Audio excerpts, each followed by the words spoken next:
প্রত্যেকটা কাজ তোমাদের সঙ্গে শেয়ার করি এবং তোমরা কিন্তু খুব ভালো ভালো আমাকে কমেন্টস করো এবং এভরিডে আমাকে মেসেজ করো যে আজকে দিদিভাই তুমি কি ভিডিও আমাদের জন্য শেয়ার করবে। তো আজ দেখো তোমাদের কাছে আমারই নিজের কিছু কাজ, পছন্দের কাজ তোমাদের কাছে শেয়ার করছি। এটা একটা ভাত কাপড়ের অনুষ্ঠানের সাজ বিয়ের পরের দিনে। তো লুকটা খুবই সিম্পল স্টাইলের আমি করেছিলাম। তো এই লুকটা কেমন লাগছে অবশ্যই জানিও। পরের কাজটা কিন্তু আমার ক্লাস ডেমনস্ট্রেশনের, এটা ছিল একটা এয়ার ব্রাশ লুক। তো ওদের একটা দেখানো হয়েছিল যে এয়ার ব্রাশ লুক কতটা লং লাস্টিং এবং কতটা ফ্ললেস করে, সেইটা আমার স্টুডেন্টদের দেখানো হয়েছিল। এবং তার সাথে এটাও দেখানো হয়েছিল যে এয়ার ব্রাশ মেকআপের যে সেটটা, যে মেশিনটা তারা কিভাবে সেটিং করবে, কিভাবে কি হয়, এখানে প্রত্যেকটা কাজ তাদেরকে বোঝানো হয়েছিল, যাতে তারা যদি এয়ার ব্রাশ মেশিন বা গানটা কেনে তাদের কাজ করতে অনেকটা সুবিধা হয়। এয়ার ব্রাশ মেকআপ লুক তোমরা যদি সামনে থেকে দেখো বুঝতেই পারবে অনেকটাই ন্যাচারাল লাগে, খুব গ্লোয়িং করে। তো আমার তো এই লুকটা নিজেরও খুব পছন্দ হয়েছে। তোমাদের কেমন এই লুকটা লেগেছে সেটা কিন্তু তোমরা অবশ্যই জানিও।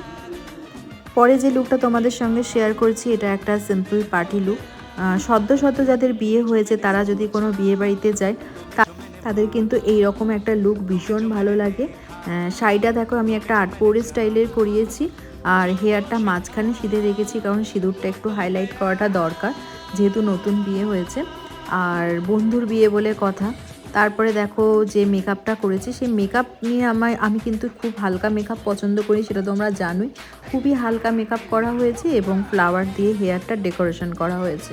তো যারা বলে আমার ওপর ছেড়ে দেয় নিজের ইচ্ছা মতো সাজাও, তো তাদেরকে অবশ্যই আমি আমার পছন্দের মতন সাজাই এবং যে প্রোগ্রামটা যায় সেটা মাথায় রেখেই কিন্তু আমি তার লুকটা ক্রিয়েট করি।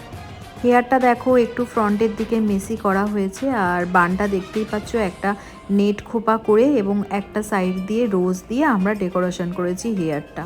শাড়ির ড্র্যাপিংটাও তোমরা দেখতে পাচ্ছ একদম নিট অ্যান্ড ক্লিন করার চেষ্টা করেছি।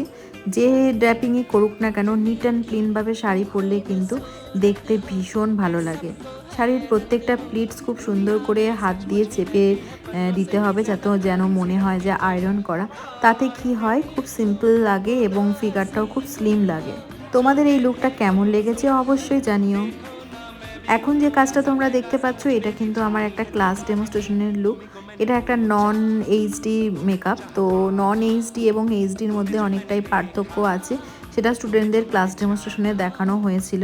তোমরা দেখলে বুঝতে পারবে যে আমি কিন্তু লুকটা ভীষণ সিম্পলের মধ্যে করেছি, আর 15 মিনিটসের মধ্যে কিন্তু আমি লুকটা ক্রিয়েট করেছিলাম। যেহেতু ক্লাস ডেমনস্ট্রেশনের প্রথম দিন অনেকটা টাইম লেগে যায় প্রোডাক্ট নলেজ বোঝাতে, তাই আমি বেশিক্ষণ টাইম পাইনি, কম টাইমের মধ্যেই কিন্তু স্টুডেন্টদের এই মেকআপটা দেখানো হয়েছে। খুব কম বাজেটের মেকআপ দিয়েই কিন্তু এটা দেখানো হয়েছিল। হ্যাঁ, তবে হেয়ার স্টাইলটা করতে অনেকটা বেশি টাইম লেগে যায়।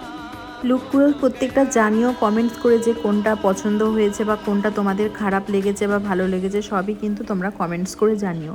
এরপরে আবার একটা তোমাদের কাছে পার্টি লুক নিয়ে চলে আসলাম। তো এই দিদি আমার কাছে 5 থেকে 7 বার মেকআপ করেছে। উনি মুম্বাইতে থাকেন।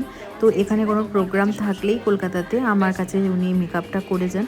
তো ওনার এই সিম্পল লুকটা আমার নিজেরও ভীষণ পছন্দ। ওনার যেটুকুনি ডিমান্ড ছিল আমি সেটুকুনি রাখার চেষ্টা করেছি। স্মোকি আইজ, হেয়ারটা ওপেন স্টাইলের মধ্যে এবং শাড়িটাও খুব নর্মাল শাড়ির একটা ড্র্যাপিং করা হয়েছে।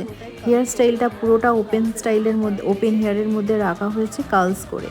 তো ওনার তো এই হেয়ার স্টাইলটা ভীষণ পছন্দ হয়েছে, কারণ অনেকেই হেয়ার বান করতে পছন্দ করেন না, ওপেন হেয়ার স্টাইলের মধ্যে রাখার চেষ্টা করেন। তো যাই হোক, এই লুকটা দিদির তো ভীষণ পছন্দ হয়েছে। তোমাদের এই লুকগুলো কেমন লেগেছে অবশ্যই আমাকে মেসেজ করে জানিও। চলো টাটা বাই বাই সবাই।